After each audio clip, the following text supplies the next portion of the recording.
Orcas are considered some of the mightiest predators on Earth.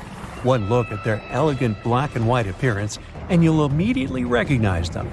These marine mammals are not just strong, they're also super smart and social. They have an incredible knack for communicating with each other through a wide range of noises. What's fascinating is that each orca pod has its own unique sounds that its members can recognize even from a distance. It's like they have their very own secret language. When it comes to hunting, orcas are highly skilled. While they prefer chilly coastal waters, you can find them all around the globe, from the polar regions to the equator. As the kings and queens of the food chain, orcas have a diverse palate. They enjoy feasting on fish, penguins, and other marine mammals like seals, sea lions, and even whales. They've got some serious teeth too, measuring up to 4 inches long. Now here's something really neat about orcas. They're expert hunters, and they do it in groups called pods. A pod can consist of up to 40 orcas, forming a very effective hunting team. Interestingly, there are distinct types of pods: resident and transient. Resident pods are more into fish, while transient pods have a taste for marine mammals. But no matter what type of pod they belong to, all orcas have one thing in common: they are master collaborators. They work together using smart hunting techniques that are often compared to the teamwork of wolf packs. When it comes to family matters, orcas take their role seriously. Mothers are incredibly protective of their little ones, and often other adolescent females pitch in to help with the care. Mothers give birth every few years after a really long 17-month pregnancy. They usually have just one baby at a time. Eventually, as they grow up, they'll become more independent and venture out on their own. However, in some cases, the young orca may choose to stick with the pod it was born into for life. In the wild, orcas lived in tight-knit family groups, forming strong bonds and sharing a unique culture that is passed down from generation to generation. Research has shown that their social structure is decidedly sophisticated. Despite their beauty and intelligence, orcas are causing somewhat of a stir among sailors. Unbelievably, they have actually sunken boats. What's even more interesting, in a dangerous kind of way, is that they seem to be teaching their friends to do the same. According to experts, it all started with one upset orca. This poor soul experienced what they call a critical moment, and it triggered a whole new behavior. And now, this behavior is expanding among the orca population through social learning. Let's dive into the details. The latest incident occurred off the coast of Spain in the Straits of Gibraltar. A yacht had an unfortunate encounter with 3 orcas. The skipper of this vessel described how the little orcas shook the rudder while the big one repeatedly rammed the ship with all its might. The astonishing part is that the smaller orcas actually imitated the techniques of the larger one. With a slight run-up, they too slammed into the boat. It's like they were training with the master. But that's not all. Just 2 days before this incident, a group of 6 orcas ran into another sailboat in the same area. One of the orcas, a mother, seemed to be teaching her calf how to charge into the rudder. Now, you might be wondering why these boat-sinking shenanigans are happening more frequently. It turns out that reports of aggressive orca encounters off the Iberian coast have been popping up since 2020. And according to a study published last year, the attacks follow a pattern. The orcas approach the boat from the stern, strike the rudder, and then lose interest once the boat comes to a halt. There's some good news, though. Despite the increasing number of interactions between orcas and boats, most of them have been harmless. In fact, out of over 500 recorded interactions, only 3 boats have been sunk. So, the chances of your boat meeting its watery end at the hands or teeth of an orca are pretty slim. Let's trace the origin of this whole phenomenon. Experts believe that it all started with an orca called White Gladys. Poor White Gladys must have had a seriously rough time, maybe a collision with a boat or getting tangled up in some fishing gear. This traumatic event somehow flipped a switch in her behavior, and she began the whole physical contact with the boats thing. Remember when I said orcas are extremely social creatures? They are quick learners and great imitators. So once White Gladys started her boat bumping thing, the rest of the orcas caught on. And just like that, the behavior spread among the orca population. You might be wondering why orcas would even bother with this risky behavior. Well, the experts think that the orcas perceive it as advantageous despite the potential danger of crashing into moving boats. It could be that they find it absolutely thrilling, or maybe even a bit of a game. Orcas are incredibly curious and playful creatures, after all. Another theory is that this behavior might not be as aggressive as it seems. Some researchers believe it could be more of a playful fad among these creatures. You know, like when a few friends start doing something cool and then everybody wants to join in on the fun. Maybe it's their way of entertaining themselves and breaking the monotony of ocean life. However, as the number of incidents continues to rise, concerns are growing, and not just for the sailors out there. The Iberian orca subpopulation is already critically endangered, and this boat-bopping trend could pose a severe issue for them. According to the latest census, there are less than 40 Iberian orcas left in the wild. That's a dangerously small number. So if these boat encounters persist or become more intense, it could seriously jeopardize the safety of both sailors and the orcas themselves. However, it may just be the boats they don't like. That's because orcas have never attacked humans in the wild. They have even been known to approach and play with humans. Orcas are incredibly curious creatures and seem to enjoy interacting with us. They've been seen swimming alongside humans, bringing them toys, and even chasing boats in their way. Some individual orcas have even developed friendships with specific humans over time. Here's one fascinating incident that occurred in a coastal Alaskan village. A group of children were having a snowball fight when a pod of orcas decided to join in the fun.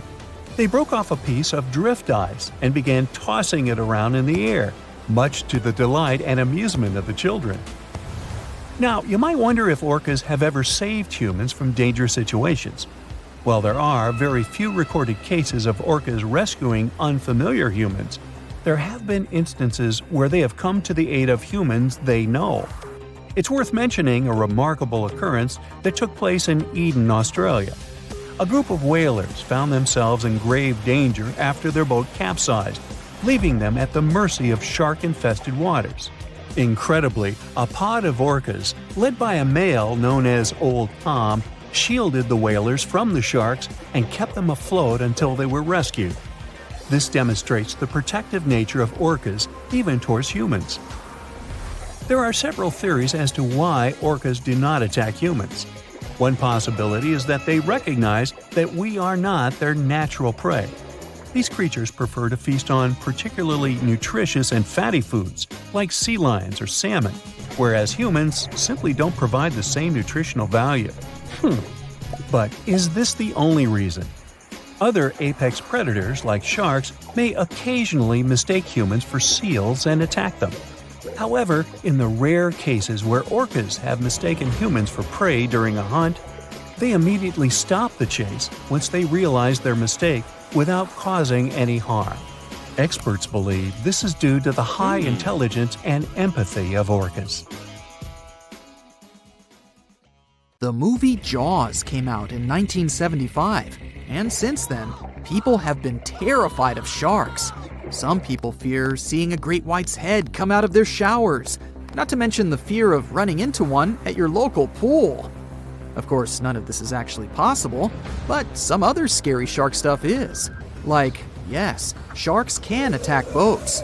They probably won't sink one. It depends on the size of the shark and the size of the boat.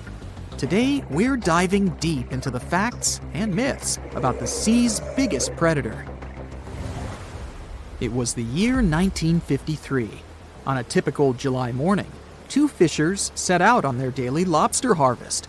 They took their white-hulled dory out to sea off the coast of Cape Breton Island in Nova Scotia, Canada. Since it was the lobster season, the sea was dotted with several dories spread out across the water. But that day, something strange happened. As soon as they put the dory at sea, they noticed a large dorsal fin chasing after their boat. They were surprised to see that the shark would follow their boat's every move. For an entire week, they took out their white dory from the harbor, and the shark followed them around. Until one morning, as the men were alone at sea, the shark charged at full speed at the boat and smashed a 7-inch hole in its bottom. The boat turned over, and both men fell into the water. The shark didn't come after the men, though. Instead, it swam away and disappeared for good. To clarify, a dory is a small, fragile boat usually measuring 16 to 23 feet long. So how long did that shark need to be in order to sink it? Well, as soon as the boat was retrieved from the ocean, researchers found something interesting. One of the shark's teeth was found stuck in the hull. According to Harvard experts that analyzed the tooth, it most certainly belonged to a 12-foot white shark that weighed around 1,200 pounds. One thing intrigues scientists a whole lot. The great white didn't seem to be interested in the man aboard, but rather in the boat itself. The question is, why? Some people suppose that this great white followed the dory around because it was white, and the animal probably thought it was some big white mammal. It's not the first boat a shark has attacked. You see, sharks don't attempt to sink boats because they're mean and evil. Rather, it's due to murky waters and hard materials that make them mistake inanimate objects for their usual lunch menu. But that's not what we've learned from popular culture. In Jaws, the protagonist shark managed to poke several holes in the Orca as it rammed the boat. The Orca was a Nova Scotia-style fishing boat made out of wood planks. It wasn't a huge boat, so it seemed plausible that a great white could ram it. But, according to Mythbusters, that's very far from the truth. A great white swimming at its maximum speed wouldn't be able to take down a medium-sized fishing vessel. The same goes for bigger boats. Some bull sharks or great whites can turn over smaller vessels, though, like kayaks or small boats. If this happens, it's most likely because they think it's a sea mammal and nudge it before taking the first bite. No scientist can say for sure why they do this, only that it's usually a misunderstanding on behalf of the animal. The Shark Research Committee, a nonprofit scientific research organization, has documented a lot of shark attacks on inanimate objects and is trying to answer that question more thoroughly. So far, they've observed several attacks on objects such as crab trap buoys and inflatable float bags. The website has also registered 2 famous attacks on boats. The first one happened in 1959, and a shark left a tooth on the hull of a boat. Researchers later identified it as belonging to a 12-foot great white. The report of the other attack, which happened in 1989, claims that a boat was circled by a great white before the animal swam at the vessel at full speed and hit the boat several times. Of course, those who suffer the most from shark attacks and encounters aren't boats. It's surfers. As far as we know, surfers look like giant wobbly seals from the shark's perspective. According to the Shark Research Committee, there have been 41 confirmed shark attacks on surfers on the west coast of North America over the course of the last century. So, should we be so afraid of sharks after all? Let's learn more about these magnificent sea creatures. Off the top of your head, how many shark species can you name? 4, 8, 10? Well, there are over 500 species of sharks swimming in the ocean. They vary from tiny specimens, about the size of a human hand, to up to 39-foot-long creatures. The largest species of shark are actually not great whites, but whale sharks. And even those are small compared to the great Megalodon. This ancient creature that lived around 20 million years ago reached an unimaginable length of 60 feet. By comparison, that's the same as 2 to 3 buses placed one after another. I wouldn't swim in megalodon-infested waters even if you dared me, that's for sure. We know that sharks are very good hunters, but why is that so? Their bodies seem to have been strategically built for speed. Instead of having a bone skeleton, like us humans, sharks have a cartilage skeleton, which makes them much lighter and also super fast swimmers. Each species of shark hunts depending on its nutritional needs. So, shark species that grow to an average of 3 feet have a diet based on fish. The ones that grow bigger start feeding off of bigger sea animals, such as sea lions and seals. Throughout their lives, some species of shark can shed over 30,000 teeth. Unlike humans, who are born with a set number of teeth in their jaws, sharks have an apparently limitless supply. In their defense, they do lose teeth pretty easily, as they can easily get stuck in their prey, for example. They also have multiple rows of teeth. The jaws of a great white can contain up to 7 rows of teeth, and can grow to be more than 6 inches long. And since we're speaking of great whites, the most feared shark species roaming the oceans, this is ray. Ray is an adult white shark. He can swim up to 50 miles a day, so he needs a lot of fat in order to keep his body functioning. Funny thing about Ray, when he opens his jaws to hunt, his eyes roll back together with his head, so his sight is hindered when he's taking a bite. Now, he does like it when the water is murky and underwater visibility is low. That's because it makes it harder for his prey to spot him coming. These conditions can make it easier for him to grab that yummy seal. But this can also make it easy for him to mistake a random boat for lunch and end up scaring some humans. Some Hollywood movies love to portray sharks as having superpowers. Although they're not innately cruel, one species of shark does have something that can be considered bizarre. Hammerhead sharks, one of the most dangerous species of sharks, have a sort of sixth sense. Inside their heads, they have electroreceptor organs called ampullae of Lorenzini.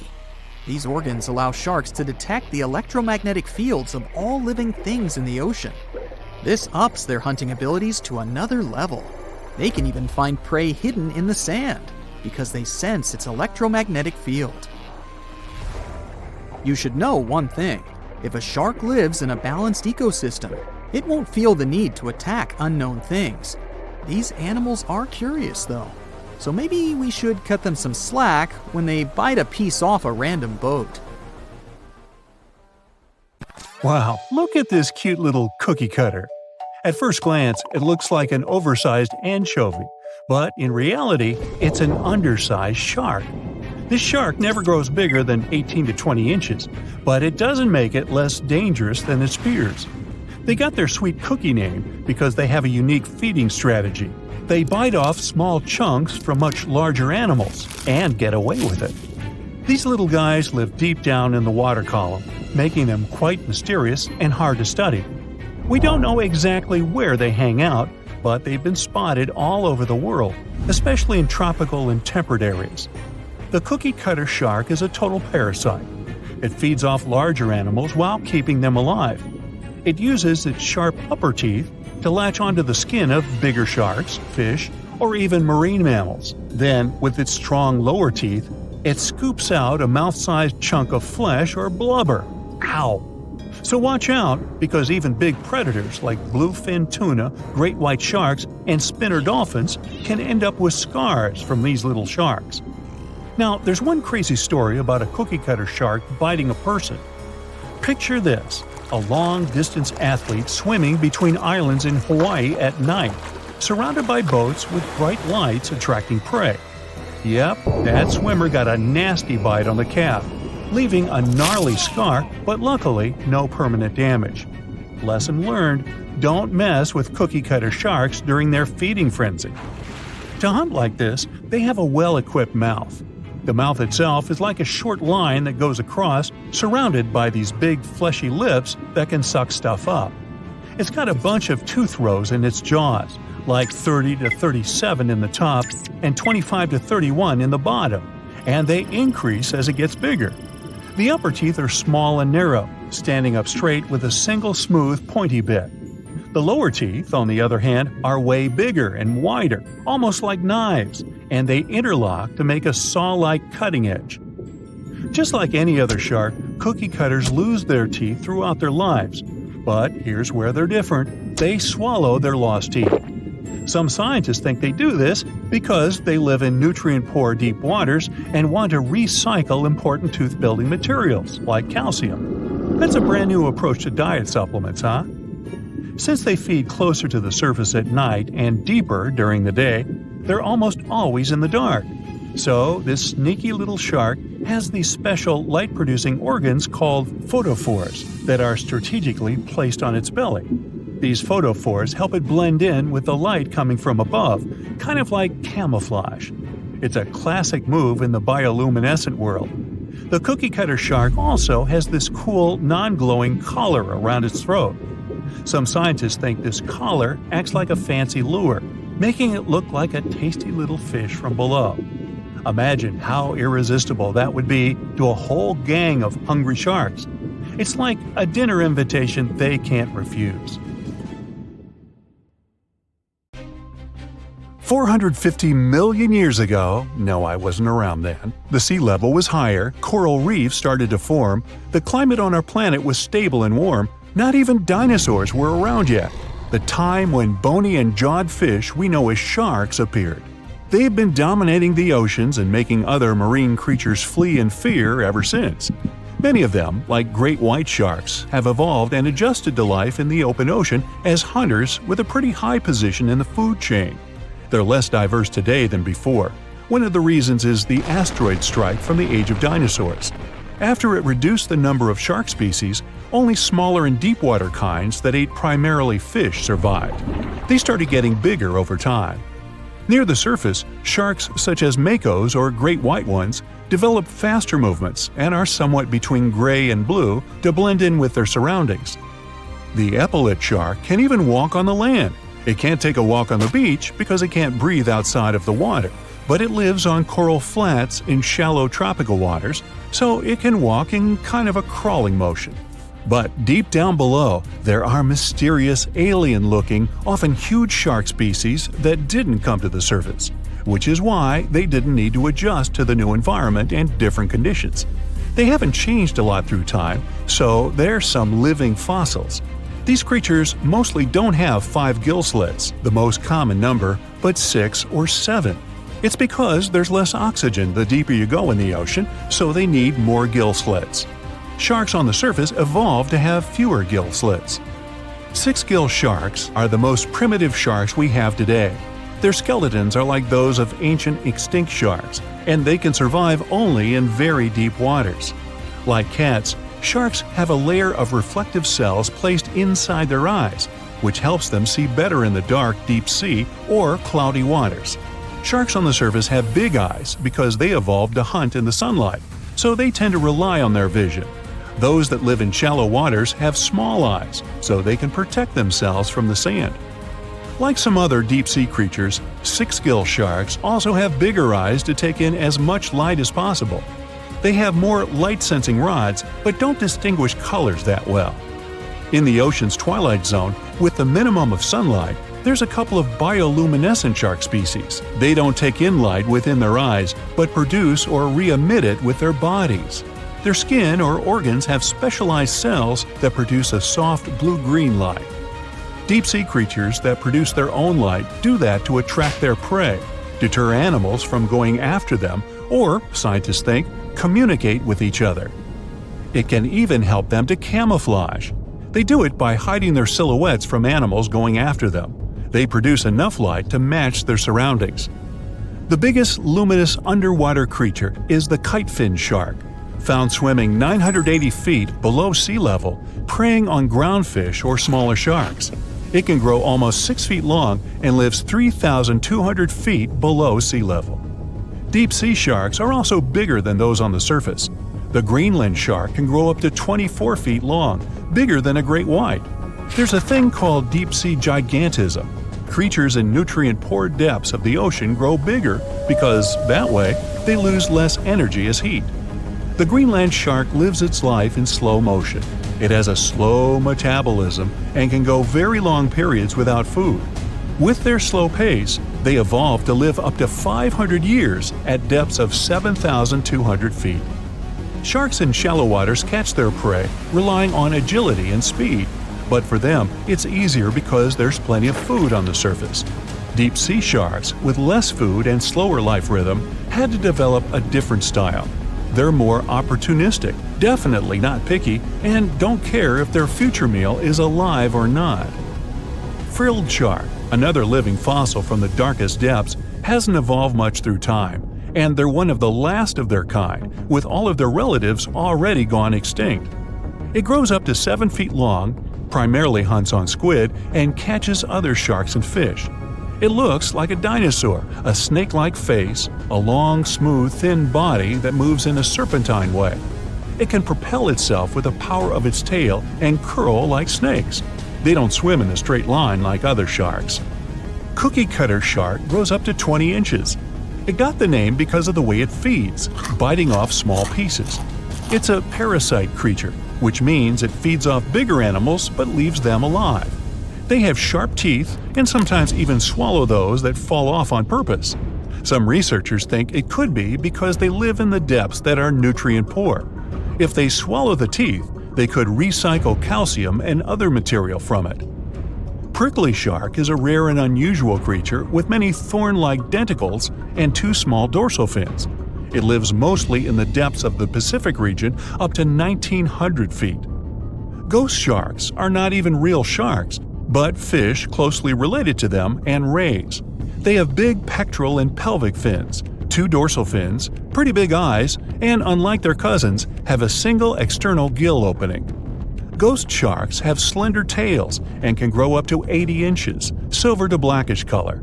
They sometimes live in rivers and coastal waters, but also in the depths of the ocean of 8,200 feet or even deeper.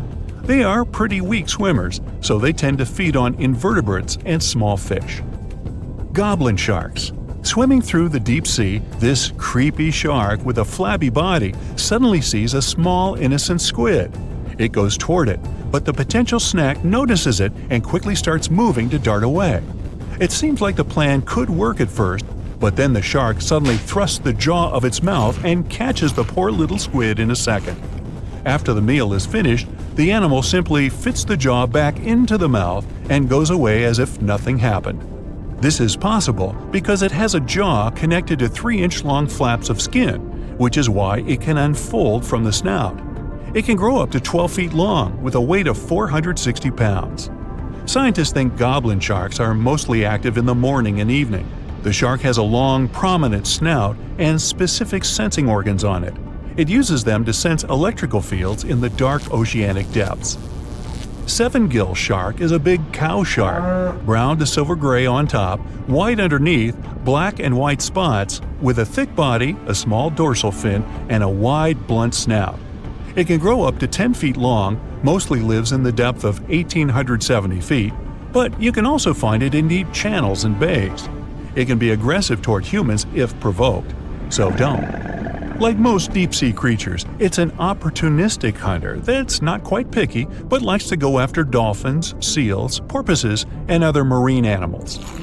Megamouth sharks mostly live in the depths of 15,000 feet and spend most of their time in the dark, like me. Scientists discovered it in 1976 because it went near the surface at night to feed on zooplankton. That's the only time these sharks go there. During the day, they return to their quiet, dark, and mysterious depths. They are filter feeders, which means they keep their mouths wide open while swimming, so they filter the planktons they like to eat. There are organs that produce light inside of their mouths, which attracts potential prey, such as pelagic crustaceans. These sharks live in the deep parts of the ocean, but you can rarely find them below almost 2 miles. Scientists think some other, stronger bony fishes outcompeted them. Deep parts of oceans became oxygenated around 70 million years ago, and sharks have been around way longer.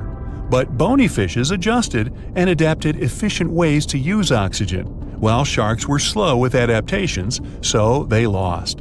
Also, oceanic depths are way colder, which is challenging for fish and the rest of cold-blooded animals because the speed of their metabolism widely depends upon the external temperature.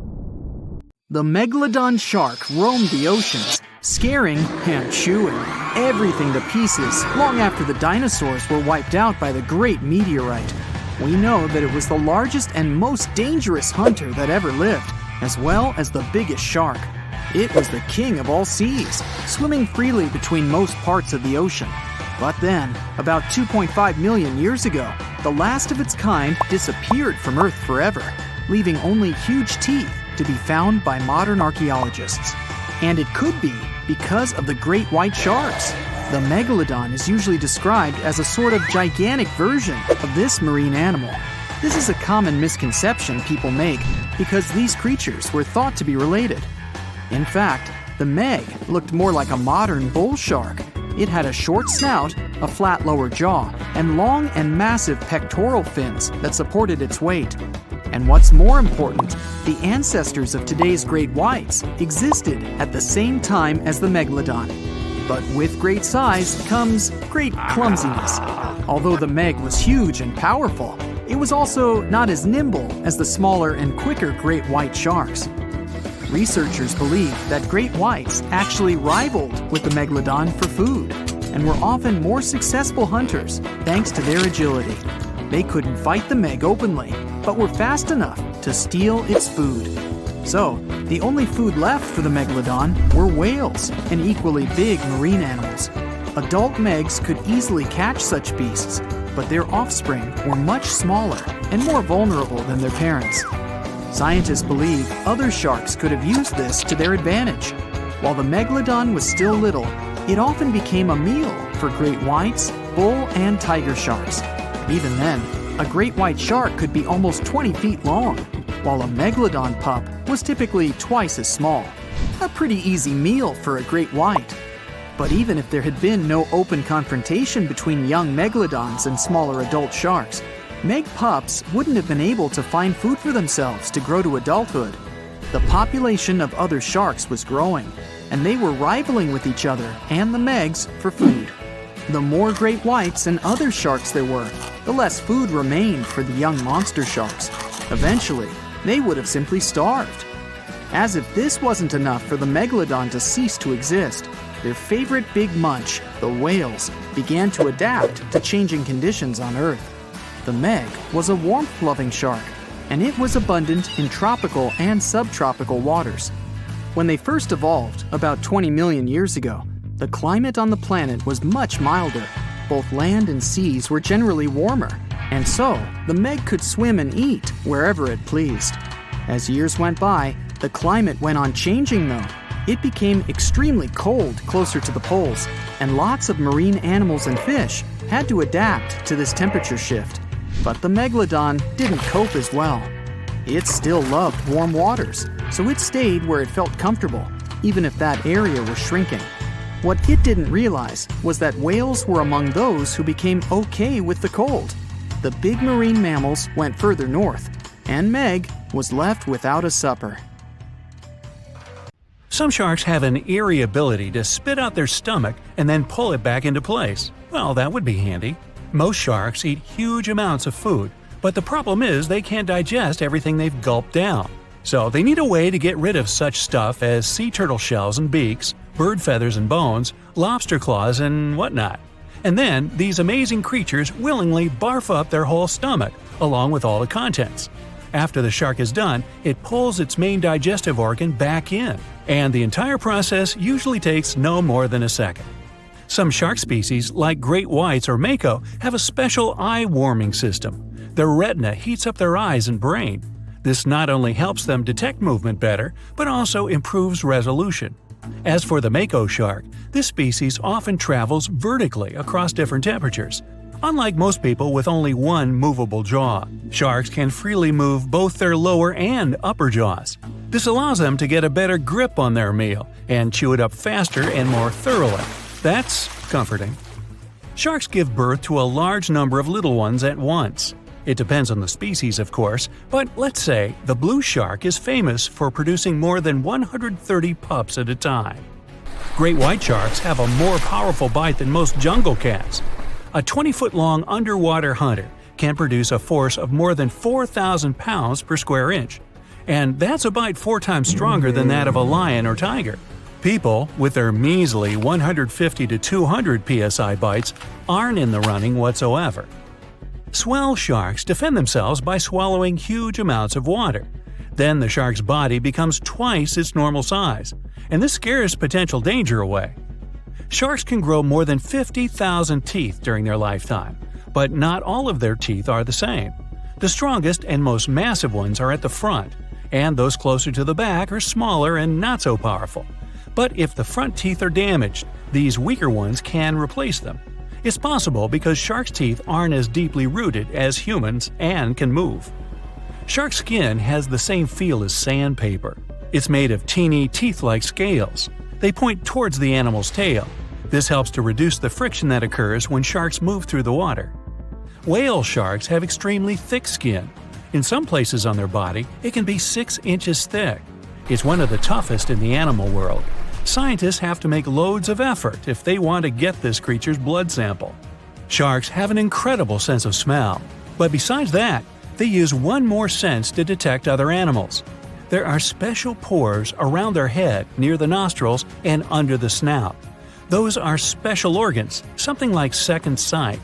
Every creature generates a tiny electrical field. Thanks to the pores, sharks can spot these electrical fields and figure out where other animals are. Sharks are incredibly sharp-eared. They can hear their potential meal from 3,000 feet away. They can also catch low-frequency sounds, like the ones produced by a fish's contracting muscle tissue. Sharks have been around for more than 400 million years. It means they've lived through 4 out of 5 mass extinctions. This makes them way older than Mount Everest, humans, dinosaurs, and even trees. These creatures go back to the period when coral reefs were just beginning to form. Some shark species can jump out of the water, like the great white shark or the basking shark. They're known to leap from more than 8 feet up into the air. Thanks to this maneuver, they can catch such animals as seals or seabirds. But unless you're in South Africa, you aren't likely to see sharks jumping out of the water. Shark skeletons are made of muscle and cartilage, which are lighter and twice less dense than bones. This makes sharks more flexible, which allows them to make sharp turns when they're chasing other animals. Hammerhead sharks have a weirdly shaped head for a reason. Thanks to it, these creatures have incredible 360-degree vision. Their eyes are tilted a bit forward, and it allows them to have an overlapping field of view. The goblin shark's terrifying jaws are attached to elastic ligaments. They can unfold from the animal's snout for up to 3 inches. It allows the animal to catapult its mouth forward to catch other marine creatures. Sharks don't sleep as you do. Some species have to keep swimming all the time. Otherwise, water will stop flowing through their gills and they won't be able to breathe. Others do rest, but they don't enter an unconscious state. They just go into special rest periods. These creatures don't have eyelids. That's why their eyes remain always open, and their pupils monitor their surroundings. They also keep their mouth open so that the water can pass through their gills. Sharks can travel remarkably long distances without needing any rest, all thanks to their bizarre sleeping pattern. For example, great whites can swim distances of more than 2,000 miles without stopping to eat or rest. How come these creatures don't starve? They draw on the fat stored in their livers. By the way, this organ can compose up to 1/3 of the animal's body weight. Contrary to popular belief, sharks do not and cannot swim in reverse. Their tails propel them forward, and their pectoral fins help them to keep their balance and turn. It means that, anatomically, these animals can't move in any direction other than forward. Sharks have no vocal cords. They can't produce sounds to communicate with one another or express their emotions. That's why they have to use body movements, like twisting their bodies or flipping over. Sharks live in all of the world's oceans, but several species also inhabit freshwater rivers and lakes. For instance, bull sharks have been found in tropical rivers. They're also known to be able to swim between fresh and salt water. The smallest shark out there is the dwarf lantern shark. This unique creature doesn't grow longer than 8 inches, but the shark makes up for its tiny size in other ways. For example, some of its organs emit light, and since the creature lives in the shallow waters, this helps to camouflage it in the rays of sunlight. Blue sharks eat a lot, often more than they need. Some of this food can remain undigested for weeks till it's needed for energy. Sharks have something that looks similar to a tongue, but this organ is called the basial. It's the front section of the cartilage that goes from the shark's chest to its mouth. It doesn't move and is pretty much useless. The so-called tongue doesn't take part in the process of feeding. It isn't covered in taste buds. Its only real use might be that it supports some of the bones connecting the shark's gills. There are hundreds of shark species in the world, more precisely around 500. Some of them are pretty bizarre. Just look at the goblin, basking, or cookie-cutter shark. All these sharks vary in size, from several inches to dozens of feet long. They also live in absolutely different environments. Tiger sharks eat whatever they can get their jaws around. Some of the weirdest things they've munched on are video cameras, bags of money, license plates from almost any U.S. state, dog leashes, you name it. Each whale shark has a unique pattern on its skin. These spots and stripes can be used to identify individual sharks, just like fingerprints are used to identify people. The blunt-nosed six-gill shark can dive to a depth as great as 5 Empire State Buildings. Baby sharks are called pups. When they get born or hatch, they are already fully nourished. And if they choose to swim away from their mama shark, they don't need to hunt for food for at least several weeks. Uh-oh, did somebody say baby shark? So, you're diving in the Atlantic Ocean, and suddenly you realize you haven't seen anyone else around for a while. You come up to the surface and your boat's gone. No! In the distance, you can see an ocean buoy you can climb onto. You scramble to safety and look out at the open ocean around you. There's nothing but blue in every direction, except something large moving in the water grabs your attention. A dorsal fin breaks through the surface. It's all over! It's a great big shit. Wait a minute. It just rolled onto its side. Oh, it's not a shark at all. You just encountered the heaviest bonefish in the world, the sunfish. It can grow up to 14 feet long, and it lives deep down in the ocean. What you're seeing is the sunfish surfacing. Some people call it the mola mola. It mostly dines on jellyfish and can dive down anywhere from 600 to 2,600 feet. It's not sunbathing or anything, it's letting seabirds eat any little bugs that try to get away with a free ride. A delicious meal, I'm sure. Yeah. The sunfish is so large and heavy, it's extremely difficult for scientists to study it, especially when it swims down so deep. The mola mola, just like the jellyfish, is not even a fish. It's a plankton. It's kind of a laid-back creature that drifts with the current rather than swimming against it like normal fish.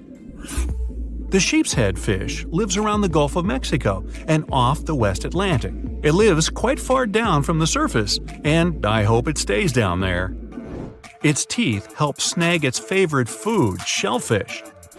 While it may look scary at first, the sheep's head fish is a regular at fish markets and some restaurants if you're game to try it. I know I wouldn't eat anything with teeth that looked like mine. The world's most misunderstood fish also happens to look like the saddest. The blobfish lives deep down off the coasts of Australia and New Zealand. It's considered one of the strangest creatures ever caught, and for good reason. This fish just isn't made for the surface. It looks like a melting pile of goo, with a frown. One thing we know about deep-sea fish is that we don't know anything about what really goes on down there. So, you make it to dry land and you hear a deep grumbling sound coming from the muddy sand nearby. Some strange eel-like animals are moving around. They might be cute, but picking one up might be a big mistake. They might mistake your finger for a nice mid-afternoon snack. The giant mud skipper lives throughout Southeast Asia and, surprisingly, can outrun a human if needed for a little while at least. They love muddy water, so they mostly hang out near shorelines. What makes these fish unique is that they spend most of their time out of the water. Although they only grow to about 1 foot long, they can jump about 2 feet. The walking trees of the Amazon are one of the biggest secrets of the forest. You head over there. These trees aren't walking around with legs like you or me, but they're still able to move about 60 feet every year or two. What happens is that new roots search for sunlight while the old roots leave the soil, one root in front of the other. Their movements are incredibly slow. You won't be able to sit there and watch them strut their stuff. But if you've got nothing but time on your hands, you'll notice the trees shifting week by week, trying to find the best possible light.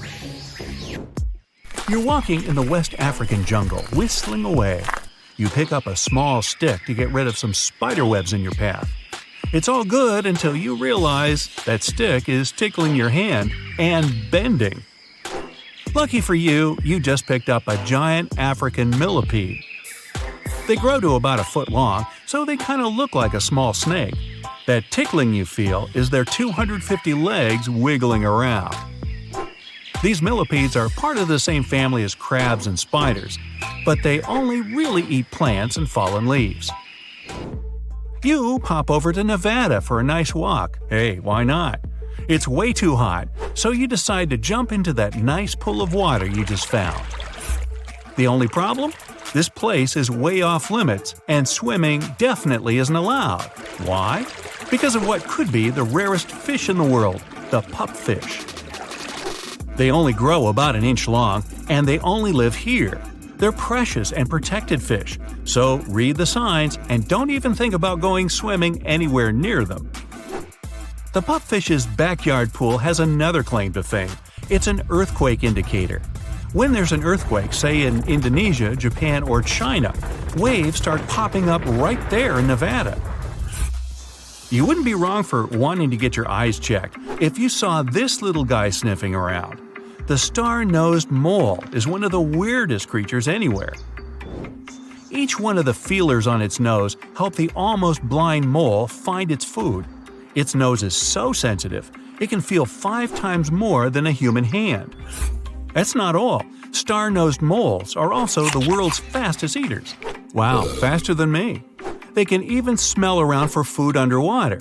Is there anything this mole can't do? Tardigrades, or as they're sometimes called, water bears, are one of the most interesting creatures on the planet, and also the craziest. These microscopic animals are the toughest creatures on Earth. How tough, you ask? Well, you can find them in the deepest parts of the ocean, high up on mountaintops, in volcanoes, rainforests, and even Antarctica. They're also the first animals to survive exposure to outer space. They can sleep for thousands of years without any food or water, and then get up and walk it off like it was nothing. The water bear could rule the planet, if only it was a little bigger. The blue glaucus looks something like out of a sci-fi movie. But no, this little animal is the weird uncle of the sea slug family, and you definitely don't want to pick it up. It blends perfectly into the ocean waves as it floats on the surface. The glaucus's bright shade of blue helps it melt into its background, but that's not what makes it special. Its sting is quite potent and not very pleasant, but the glaucus doesn't even produce its own venom. It just steals it off of other venomous water creatures. Not bad for something that's only an inch long. How about a delicious coconut? You need to regroup after seeing so many weird animals. Luckily, a coconut just fell from that tree, although something else fell as well. It seems like this coconut's already got an owner. Coconut crabs find coconuts on the floor and rip off that hairy brown stuff that's all over them. Then they grab the coconut with a claw and climb up a tree. From there, they chuck it down to the ground to open it up. So the crab's up there and its lunch is down on the ground.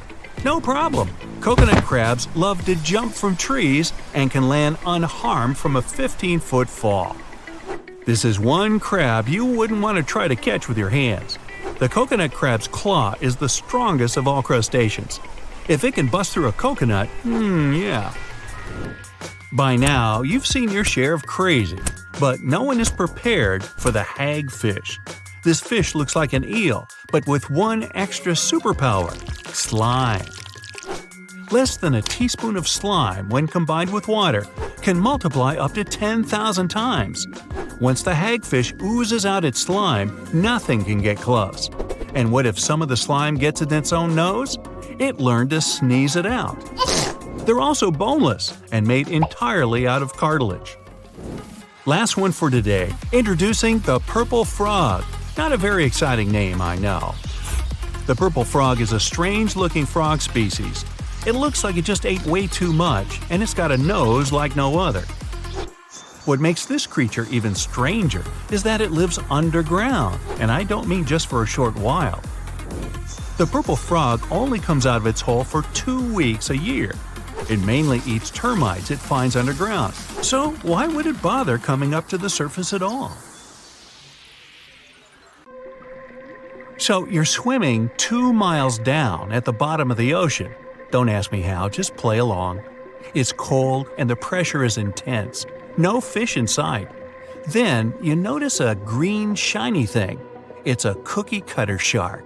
Its neck glows in the dark to attract fish and other delicious treats. The shark doesn't look like much. It's small, about the size of a cat. It has brown skin and large green eyes. But looks can be deceiving. Every night, this creature rises to the surface and goes after great white sharks, whales, even swordfish. If you look closely, you'll see a round mouth with a bunch of sharp teeth in it. They don't just bite, they work kind of like a saw. This one's called a cookie cutter shark because when it sees something delicious, it takes a cookie-shaped bite out of it. These sharks have even been known to disable submarines. Wonder what flavor they are. Our next shark is about the length of a car. Only about 100 of these sharks have ever been seen, but if you met one, you'd never forget it. It has a big mouth, a huge mouth, a mega mouth, like me. It's the mega-mouthed shark. You could easily fit in it if you curled yourself up. They're not dangerous though, not to humans. They feed by swimming around with their mouths open, filtering out plankton and other underwater goodies. The shark has special organs in its mouth that glow, attracting little crustaceans. It swims deep in the ocean in total darkness. Probably has a great smile though. Thresher sharks also have a huge body part, the tail.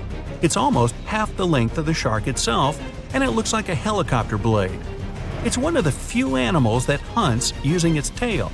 The shark sneaks up on a school of fish and starts to shake its moneymaker. This freaks out some of the fish, which is exactly the plan. In a pinch, it can also use its tail to defend itself. The best thing about this shark, it doesn't attack people. The angel shark. There are quite a few types of angel shark out there, but they're more shark than angel. They're flat like stingrays, and their skin is covered with patterns that help them blend in with the seafloor. Because of this disguise, divers sometimes accidentally touch them, which isn't the best idea. They're fast and have powerful jaws. Still, they prefer the taste of small fish to you. The horn shark has 2 ridges that look like horns right above its eyes. It's definitely the grandpa of the shark world. Not aggressive, swims pretty slowly, and is up late almost every night. Its 2 favorite meals, sea urchins and crustaceans. It moves its fin on the seafloor almost as if it had paws. But don't underestimate this guy. It has one of the strongest bites of any shark. It needs those strong teeth to crush the shells of its late-night meals. And if something tries to attack it, watch out. Horn sharks have sharp spikes on their fins. The award for the ugliest shark goes to the goblin shark, and it's not even close. From the outside, it already looks kinda weird, and is about the size of a pink underwater motorbike. It has a long tail and a seriously long nose. It lives way down in the depths of the ocean and loves to eat squid. It's not as fast as its relatives, but it's way more sneaky. It has a secret squid catching technique which is totally wild. The shark swims behind the squid. It's catching up, getting closer and closer, but the squid isn't slowing down, no way. It looks like the poor goblin shark won't have any lunch today. Then it opens its mouth. Its jaw is attached to folds of skin that mean it can literally throw its jaw out of its mouth. And it's a shark, so those teeth are sharp. That extra reach helps it grab its lunch, and when the meal's over, it pops its jaw back in its mouth. These sharks have been seen many times off the coast of Japan. They're actually named after the goblins in Japanese myths and fairy tales. There's only one thing out there cooler than a ninja shark. It's the ninja lantern shark. Imagine there's a tube you can slide down that takes you to the bottom of the ocean. It's too dark, you can't see anything. Suddenly, a glowing dot, moving around in the distance. It's coming closer, shooting towards you. It's a blue glowing head.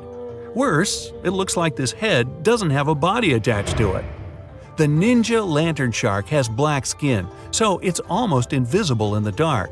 It's only the size of a human arm, but its small, sharp teeth are no joke.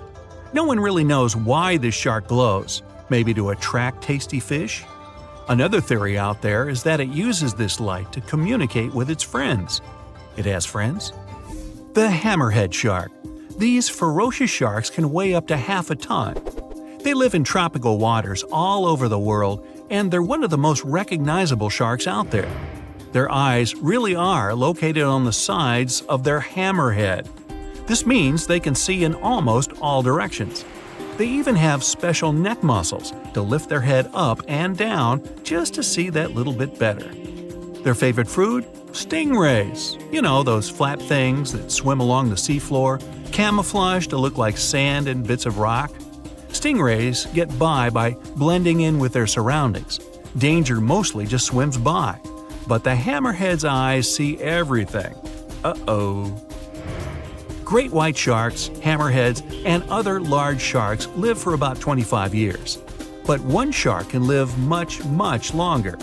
The Greenland shark can live anywhere from 300 to 500 years. It lives mostly in the North Atlantic and Arctic oceans. It loves to swim deep down where it's dark, so it uses its nose to sniff out food.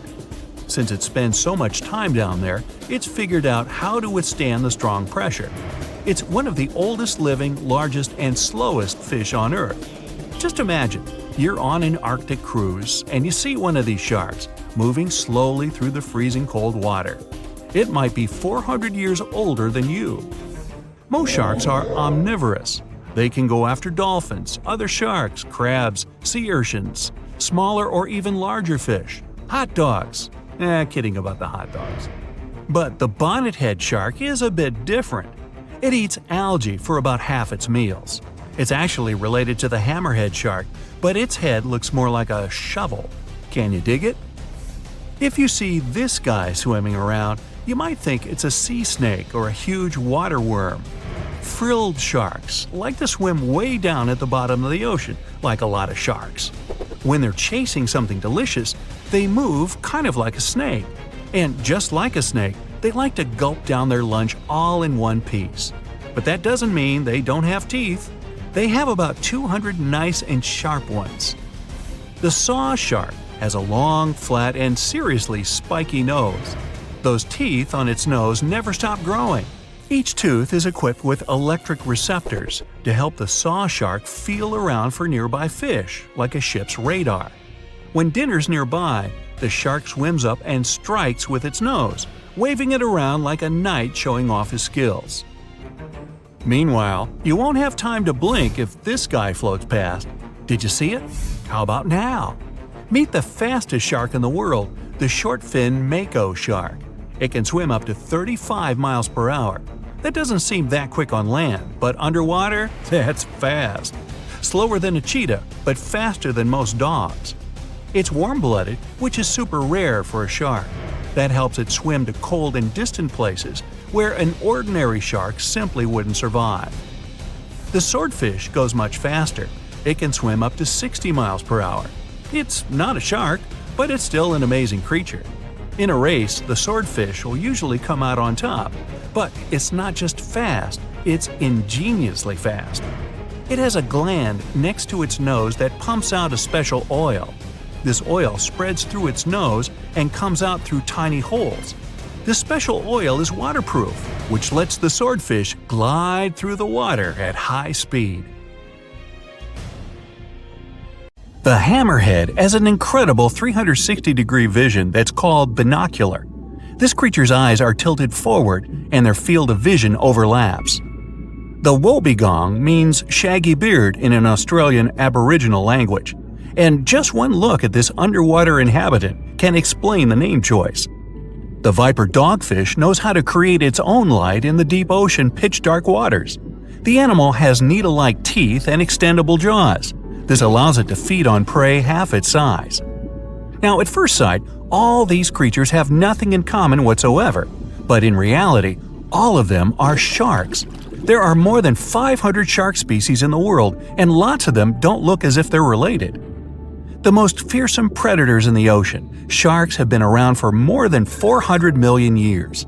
They have adapted to all kinds of tough conditions. Now, some of them can live in freshwater, rivers, and lakes. These creatures vary in size, from as small as a human hand to 40-foot-long whale sharks. Now, most people would probably feel more comfortable without sharks lurking in the ocean depths. But few of them know that the disappearance of sharks would turn into a disaster for our planet. Imagine waking up in the world without these apex predators. If you're a surfer, you wouldn't have to scan the water for a shark's infamous triangular fin.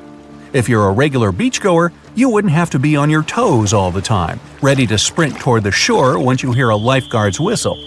Movie makers would be confused. They'd have to set off in search of a new villain.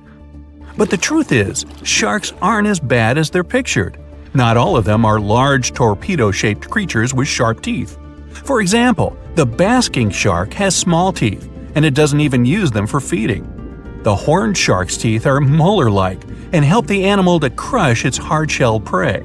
And how can a tiny 8-inch-long deep-water dogfish harm you? Unlike what lots of people think, humans aren't sharks' favorite meal. Usually we just get mistaken for similar-sized dolphins and seals. Most shark species prefer fish, squid, and clams. Hey, come to think of it, so do I. Calamari. Some are filter feeders. It means they get food by filtering seawater through their gills or mouth. Anyway, back to the world without sharks. Big shark species are at the top of the ocean food chain. They hunt smaller fish, for example tuna. Those in turn eat even smaller sea inhabitants, mostly bottom-feeding species that live off algae. If sharks disappeared, it would totally mess up the entire food chain. Without sharks to control the fish population, the smallest algae eaters would soon be swallowed up by predators. No bottom feeders, and algae would grow wild. Along with bacteria, they would move to coral reefs. Corals wouldn't be able to photosynthesize. Sunlight they use to get nutrients from the water and carbon dioxide wouldn't reach them. Reefs would fade away, leaving behind skeletons that would later turn into limestone. It would lead to many marine species going extinct. Algae would also clog up fish gills and pollute water and seafood. Shark remains are an important food source for lots of marine inhabitants, for example, orcas, other sharks, and even octopuses. Without these remains, these species would be at risk of starvation. Or let's say tiger sharks. They live in seagrass meadows and prevent turtles from overgrazing the area. If sharks weren't on the lookout, all this underwater vegetation would be gone in no time. And that would create a huge problem. Scientists claim that 50 to 80% of Earth's oxygen is produced in the ocean by plankton. That's algae, drifting plants, and some kinds of bacteria. Normally, sharks feed on fish that gobble down ocean-generating plankton. No sharks, and there might be a serious shortage of oxygen in the world. Little fish would thrive, but only at first. If there were no sharks, injured and sick fish, their most common prey, would unbalance the schools they live in. This would cause nothing but chaos. Plus, fish left without control would eat everything they see – little shrimps, plankton, and other microorganisms. Soon, all of this would be gone, and fish would eventually starve. It would affect not only the world's ecosystem, but also the economy, like it happened once in North Carolina. Great white sharks were overfished there, and it allowed the ray population to grow. It resulted in hundreds of hungry rays eating all the bay scallops. The local fishery had to close. When there were no more scallops, rays moved on to other shelled sea creatures. The disappearance of sharks would also harm ecotourism. For example, in the Bahamas, just one reef shark brings about $250,000 over its lifetime. Divers pay this money to see the creature in its natural environment. One living whale shark brings Belize $2 million during its lifetime. Besides, if there were no sharks, we would never know how amazing these creatures are. See for yourself. Sharks don't have bones. Their skeletons are made of cartilage, just like some parts of your ears and your nose tip. Cartilage is way lighter than real bones. Plus, sharks' liver are filled with oils. That's what helps them to be so buoyant. From afar, sharks' skin may seem to be as smooth as that of dolphins, but in reality, it resembles sandpaper. It's made up of teeny teeth-like scales. They point toward the tail and reduce water friction when sharks swim. Even though sharks don't have bones, their bodies can fossilize. As these predators age, they store calcium in their skeletons to make them stronger. That's why million-year-old shark jaws feel as heavy and solid as bones. Sharks have small black spots near their eyes, nose, and mouth. They allow these animals to sense electromagnetic fields and temperature changes in the ocean. Most shark species have an amazing night vision. Even cooler, they can see colors. They have special reflective tissue at the back of their eyes, which helps them see perfectly with little light. Now, you might be able to tell a shark's age by counting the rings on its vertebrae. Each vertebra has pairs of semi-transparent and non-transparent bands. If a vertebra has 10 band pairs, the shark is 10 years old. Such a count is not always correct, but still. The great white shark's bite is no joke. A 21-foot-long creature can produce a force of more than 4,000 pounds per 1 square inch. It means the fish's jaws are 4 times more powerful than those of a lion or tiger. And you, with your bite force of 150 to 200 pounds per square inch, aren't even in the running. Sharks can heat their eyes thanks to a special retina. It helps them to have a better resolution of everything they see around and detect their prey. Some bottom-dwelling shark species, for example nurse or angel sharks, have a special opening behind their eyes. It supplies oxygen directly to their brain and eyes. Sharks use this organ when they're resting at the seafloor or eating. But most shark species have to swim all the time to pump water over their gills. Sharks live in all oceans on the planet, but several species feel great in fresh water. Bull sharks, for example, can be found in tropical rivers. They've adapted and can now live in both fresh and salt water. And river sharks, true to their name, swim in the rivers of New Guinea, Australia, and South Asia. The number of teeth may vary from species to species, but most sharks have more than 15 rows of them in each jaw. One line after another, they go from the largest and most functional up front to the smaller and less powerful in the back. A shark can have as many as 35,000 cavity-resistant teeth in a lifetime. Now, you, as a human, can shift only your lower jaw, but a shark can move both its upper and lower jaws. It allows the creature to have a better grip while hunting. Sharks not only smell things exceptionally well, their hearing is excellent too. They can spot their prey from 3,000 feet away because they hear low-frequency sounds. The predators will easily recognize the sounds made by a fish's contracting muscle tissue. Sharks are slow-growing species, and they don't breed often. It makes them extremely vulnerable. People had better protect these creatures rather than fear them. Oh, and finally, when you go to the casino poker tables, be wary of one more species, the card shark. If you're not careful, he'll take all your money. Living at depths of up to 5,000 feet, the hagfish is one of the strangest creatures in the ocean. And there's plenty on the list. The goblin shark, sea spiders, red-lipped batfish, and even people swimming during winter. It's freezing, man! Get out! Although it looks like an eel, this fish belongs to the Agnatha species. That's fish without jaws, and the family also includes lampreys, terrifying monsters with disc-shaped suction-cup mouths filled with spiraling rows of teeth. Hagfish have 2 tongues, 4 hearts, and no eyes or stomach, like something from another planet. And what sets them apart from anything on this planet is that they have a skull but no spine. They don't have bones either.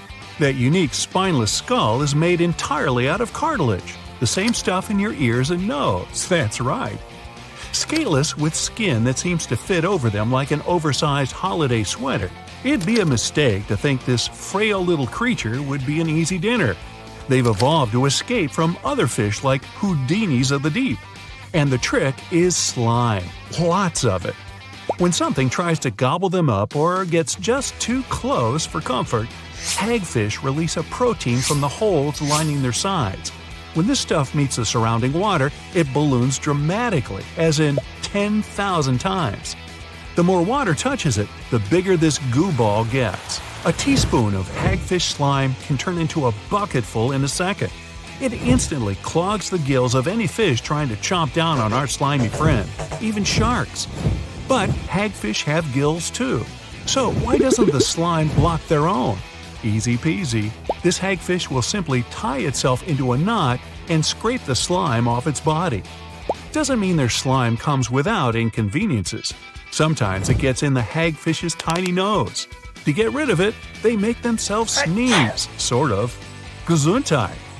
This fish's homemade goo is made of flexible strands that are surprisingly strong, as in stronger than nylon. Imagine falling into a pool of the stuff. You'd struggle to move your arms and legs to swim. It might feel like rubber bands tying you up. But you'd be perfectly safe as long as the stuff doesn't get in your nose or throat. In that case, you'd be as unfortunate as those gilled creatures trying to bite into the slimy fish. And hey, our own species is eyeballing it for loads of potential uses, from parachutes to cars and even clothing. Forget about diving in a pool of this goo. You could be wearing a slime suit in the future. But when it comes to landish creatures, the platypus is just as weird. This mammal has a duck bill, a beaver tail, webbed feet, and lays eggs. Like a lot of fish, the platypus and its relative, the echidna, have no stomach, but they don't need one. They store their food in their cheeks until they surface. Once they've eaten, the food goes straight to their gut. Just when the platypus couldn't get any stranger, they also sweat milk for their platypups. When winter has put bears, bats, snakes, and even myself into hibernation, there's one animal that does things a little differently. During the cold season, the wood frog lets itself freeze, sometimes for up to 7 months. Like a brown popsicle, they fill their body with a syrupy, au-naturel antifreeze to stop crystals from forming. And when the right time comes, they can just thaw themselves out, even multiple times a season. These frogs will find a nice covered area in the forest and wait until spring comes. Once they're thawed, they'll hop away like nothing happened at all. When your name's the boxer crab, you have to live up to it. Ding ding! Round 1! This little crab is super smart. It has sea anemones living in its claws, and these DIY boxing gloves pack a punch.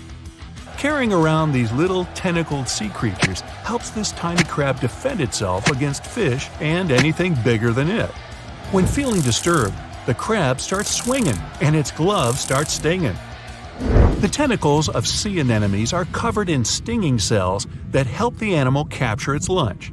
Yup, that's no plant, it's a hungry beast. It's a win-win relationship. For helping the crab protect itself, the gloves get a fun ride around the ocean floor and free meals. Its other names don't sound as tough, but I assure you, the pom-pom or cheerleader crab looks cute but shouldn't be messed with. If you're afraid of spider webs, this is one to avoid. Darwin's bark spider is an orb weaver type that creates a jaw-droppingly large web for a penny-sized spidey. The silk in its web is 10 times stronger than Kevlar and double the strength of any other spiders on the planet.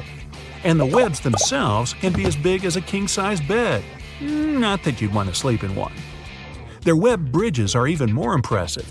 They can be over 80 feet long.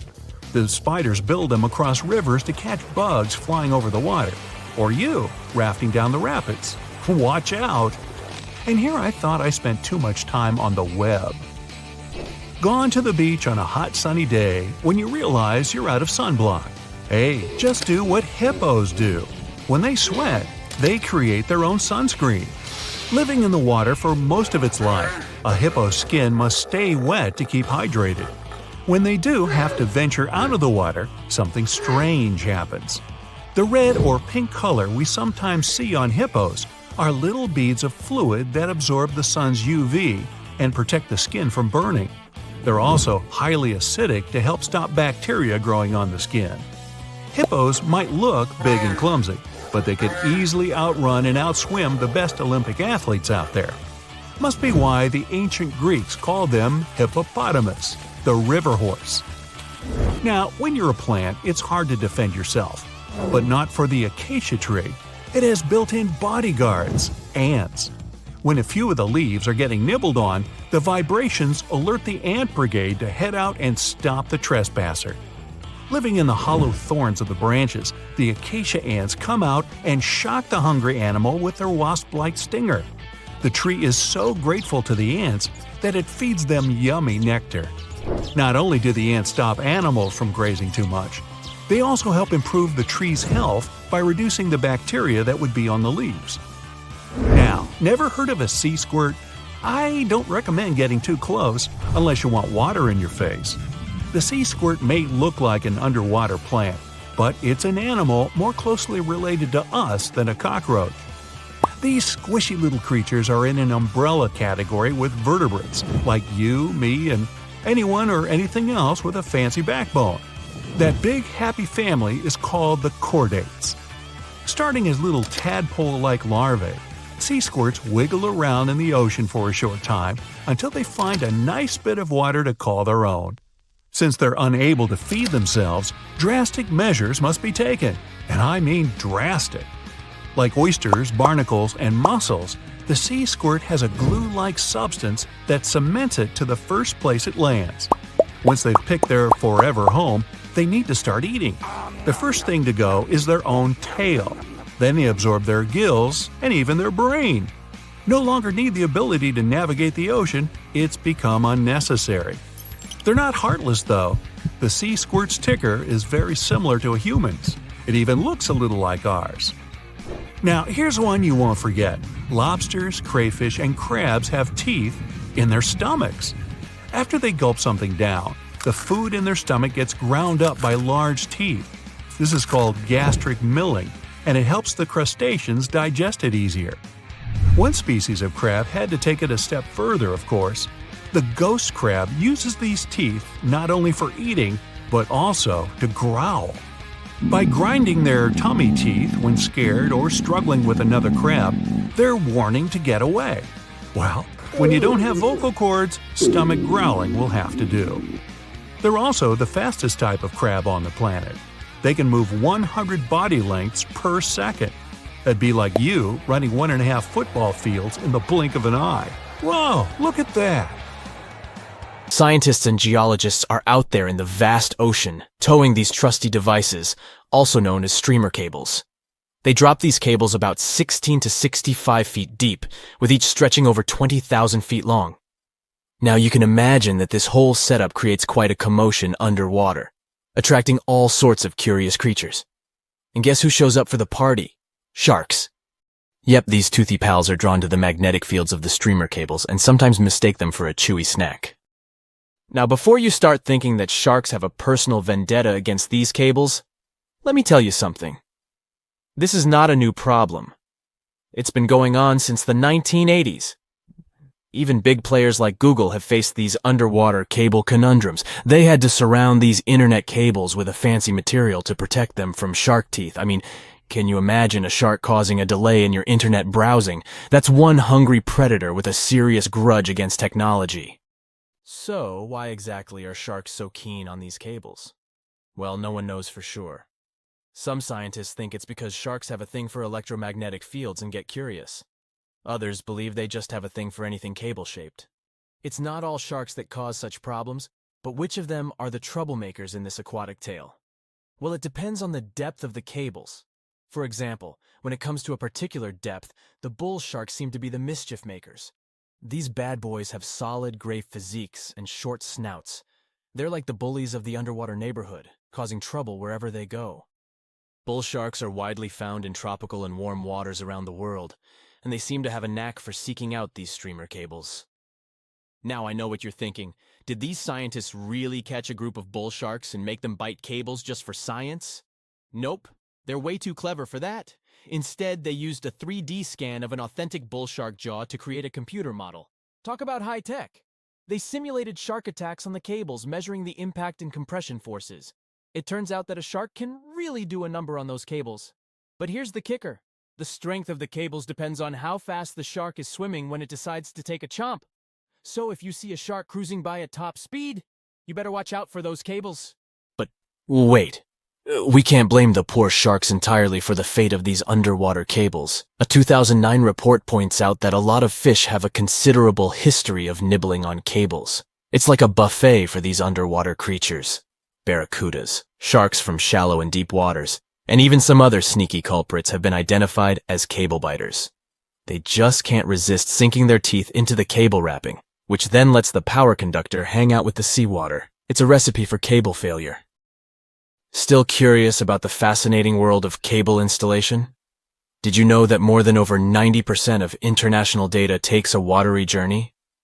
These cables, which are like underwater highways, stretch for hundreds of thousands of miles beneath the ocean's surface, reaching depths as deep as the size of Mount Everest. Now, you might be wondering how these cables are placed. Well, it's not as simple as dropping wires in the water like in the cartoons. In fact, it requires some careful planning and specialized boats called cable layers. These brave boats meticulously run the cables across the flat surfaces of the ocean floor, making sure to steer clear of all obstacles that Mother Nature throws their way. When it comes to cable sizes, the shallow water cables are about as thick as a soda can. On the other hand, deep water cables are way smaller, measuring up to the size of a marker. Why the difference, you ask? Well, it's all about vulnerability. Way down there, 8,000 feet below sea level, there isn't much action going on. Therefore, these deep-sea cables don't need as much shielding wire for protection. They're like the skinny swimmers of the cable world, gliding through the depths with ease. But let's not forget about the installation costs. Brace yourself, because placing a cable across the vast expanse of the ocean is no bargain. We're talking about millions of dollars. Now, the actual price may vary depending on factors like the total length of the cable and its destination. But trust me, it's definitely not pocket change. Installing shallow water cables is quite the spectacle. They're carefully stuffed beneath the ocean floor using high-pressure water jets. It's like giving these cables a cozy underground home, shielding them from the whims of the ocean currents. So, while cable installation may be slow, and, let's face it, a bit expensive, it's truly a remarkable feat of engineering. The underwater world is a complex and delicate ecosystem, and the cable layers take great care to ensure that their installations don't disrupt the marine life and habitats that call the ocean home. It's a balancing act between technological progress and oceanic conservation, and they're doing a pretty good job at it. Whenever you browse the internet, remember that your cat videos and funny memes might just be zipping through those submarine cables deep beneath the waves. But burying cables safely underwater isn't actually a modern idea, you know. Hold on tight because we're going on a time-traveling adventure back to the mid-19th century. Picture this. It's 1854, and something groundbreaking is about to happen. The installation of the very first transatlantic telegraph cable begins, linking the distant shores of Ireland and Newfoundland. Now, before you roll your eyes and say, "Old news, buddy," let's remember that this was a pretty big deal back then. Fast forward 4 years, and the moment of truth arrives. The first transmission is sent through the cable, carrying a message that goes something like this. Laws. White House received 5-minute signal. Coil signals too weak to relay. Try drive slow and regular. I have put intermediate pulley. Reply by coils. Okay. Maybe not the most exhilarating message ever sent. But hey, they were just getting started. Now, let's put ourselves in the shoes of those remarkable folks involved in this undersea endeavor. Imagine being the lead electrician of the Atlantic Telegraph Company, also known as White House, in the message. He must have been quite the electrician extraordinaire. To put things into perspective, while our cable pioneers were busy laying the groundwork for transatlantic communication, the world outside was bustling with activity. Charles Dickens, that literary genius, was still crafting his timeless novels. Meanwhile, a little settlement named Dallas was officially incorporated in the vast state of Texas. It's pretty incredible to think about how far we've come since then, with our high-speed internet and seamless global communication. Could you really take down the internet by simply going underwater with a pair of wire cutters? Well, technically, yes. You'll need to be all geared up, wearing your snazzy scuba suit and holding a pair of trusty wire cutters. You can also add a mischievous grin on your face just to create the right ambiance, don't you agree?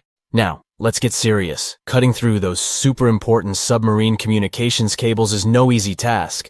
They carry thousands of seriously dangerous volts. But here's the deal. Someone actually did it in Egypt back in 2013. A group of daring individuals wearing their sleek wetsuits and equipped with wire cutters decided to give it a go. Their target?